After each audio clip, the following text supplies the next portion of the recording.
From babysitting children to beating a world champion at Go, robots are slowly but surely developing more and more advanced capabilities.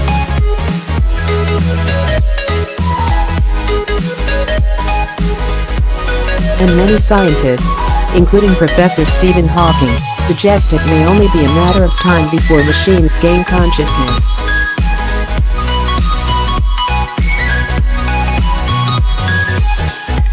In a new article for The Conversation, Professor Subhash Kak, Regents Professor of Electrical and Computer Engineering at Oklahoma State University, explains the possible consequences if artificial intelligence gains consciousness.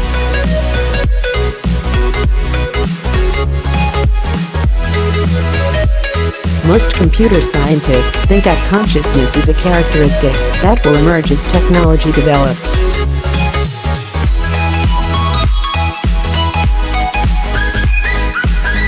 Some believe that consciousness involves accepting new information, storing and retrieving old information, and cognitive processing of it all into perceptions and actions.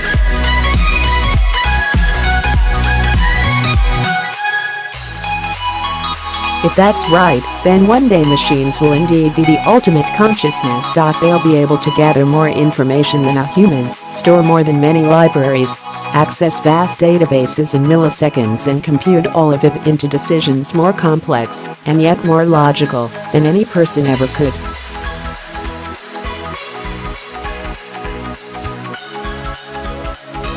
On the other hand, there are physicists and philosophers who say there's something more about human behavior that cannot be computed by a machine.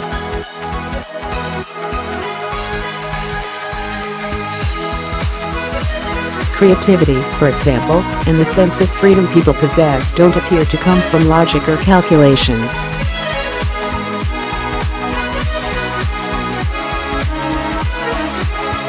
Yet these are not the only views of what consciousness is, or whether machines could ever achieve it.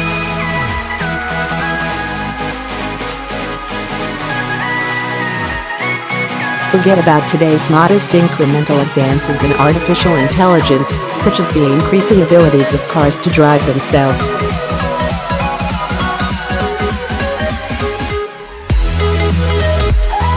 Waiting in the wings might be a groundbreaking development, a machine that is aware of itself and its surroundings, and that could take in and process massive amounts of data in real time.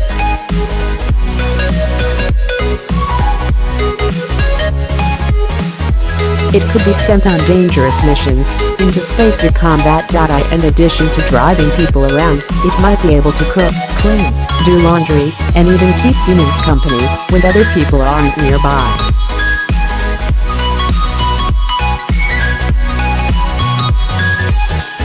A particularly advanced set of machines could replace humans at literally all jobs.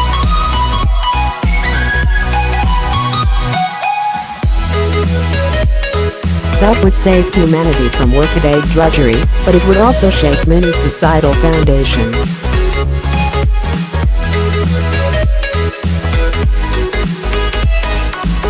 A life of no work and only play may turn out to be a dystopia. Conscious machines would also raise troubling legal and ethical problems.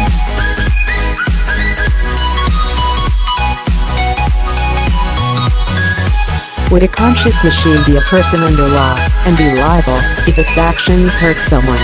Or if something goes wrong? To think of a more frightening scenario, might these machines rebel against humans and wish to eliminate us altogether? If yes, they represent the culmination of evolution.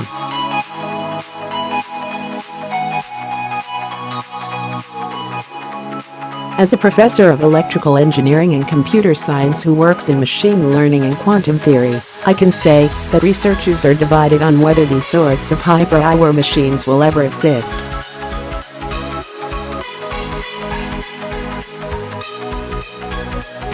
There's also debate about whether machines could or should be called conscious in the way we think of humans, and even some animals, as conscious.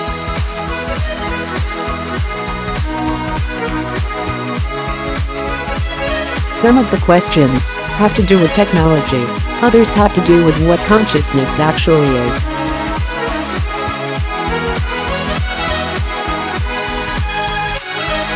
Most computer scientists think that consciousness is a characteristic that will emerge as technology develops.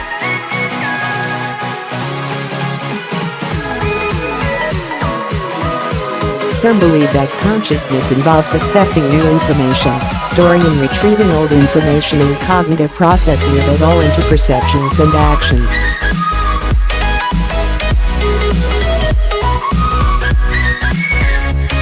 If that's right, then one day machines will indeed be the ultimate consciousness. They'll be able to gather more information than a human, store more than many libraries, access vast databases in milliseconds, and compute all of it into decisions more complex, and yet more logical, than any person ever could.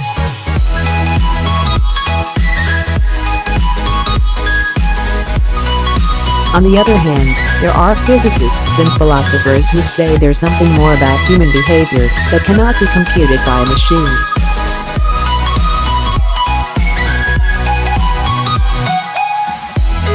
Creativity, for example, and the sense of freedom people possess don't appear to come from logic or calculations.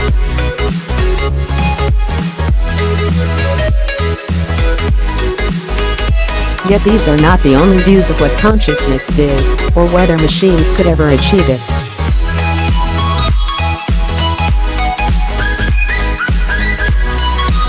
Another viewpoint on consciousness comes from quantum theory, which is the deepest theory of physics.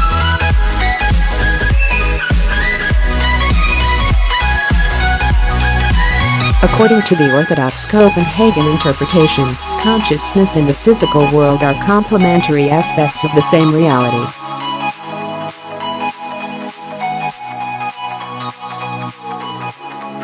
When a person observes or experiments on some aspect of the physical world, that person's conscious interaction causes discernible change.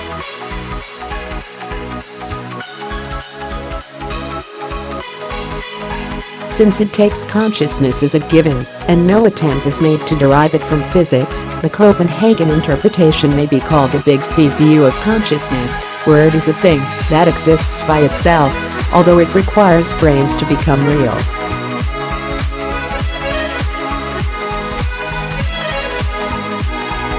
This view was popular with the pioneers of quantum theory such as Niels Bohr, Werner Heisenberg, and Erwin Schrödinger.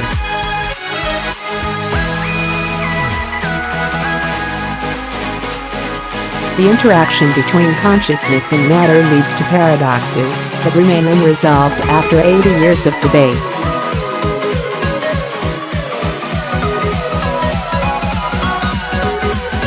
A well-known example of this is the paradox of Schrödinger's cat, in which a cat is placed in a situation that results in it being equally likely to survive or die, and the act of observation itself is what makes the outcome certain.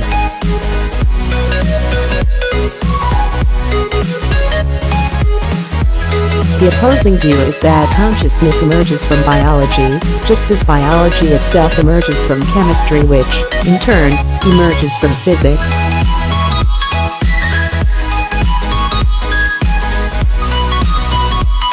We call this less expansive concept of consciousness little c. It agrees with the neuroscientist's view that the processes of the mind are identical to states and processes of the brain.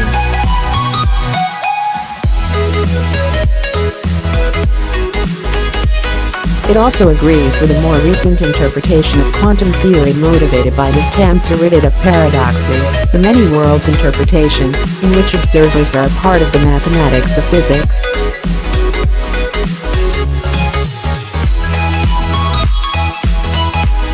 Philosophers of science believe that these modern quantum physics views of consciousness have parallels in ancient philosophy.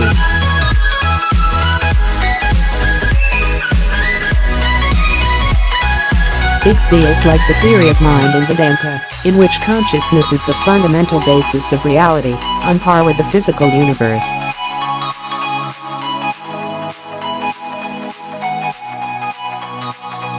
Little c, in contrast, is quite similar to Buddhism.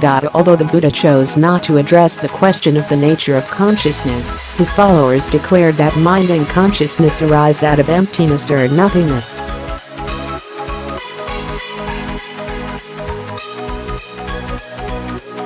scientists are also exploring whether consciousness is always a computational process.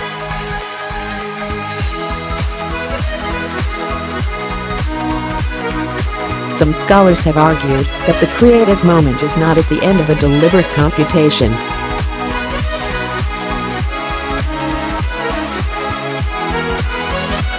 For instance, dreams or visions are supposed to have inspired Elias's 1845 design of the modern sewing machine, and August Kekkel's discovery of the structure of benzene in 1862.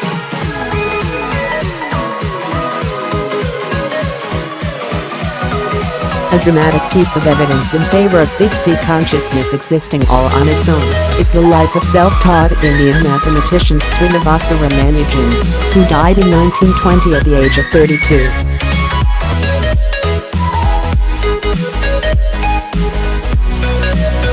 His notebook, which was lost and forgotten for about 50 years and published only in 1988, contains several thousand formulas, without proof in different areas of mathematics, that were well ahead of their time.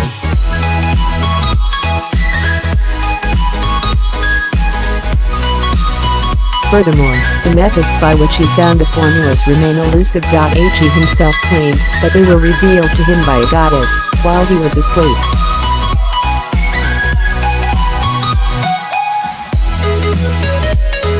The concept of big C consciousness raises the questions of how it is related to matter, and how matter and mind mutually influence each other.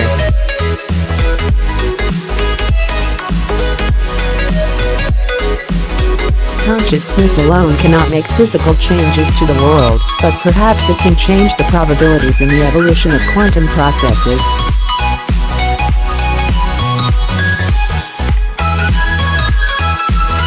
The act of observation can freeze and even influence atoms' movements, as Cornell physicists proved in 2015.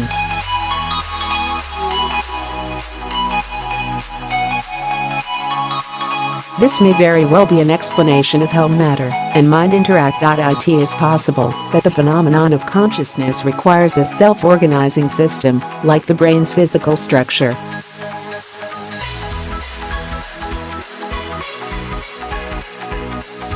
If so, then current machines will come up short. Scholars don't know if adaptive self-organizing machines can be designed to be as sophisticated as the human brain. We lack a mathematical theory of computation for systems like that.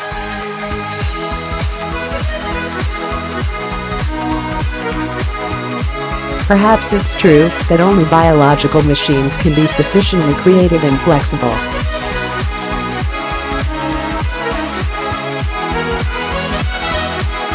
But then that suggests people should, or soon will, start working on engineering new biological structures that are, or could become, conscious.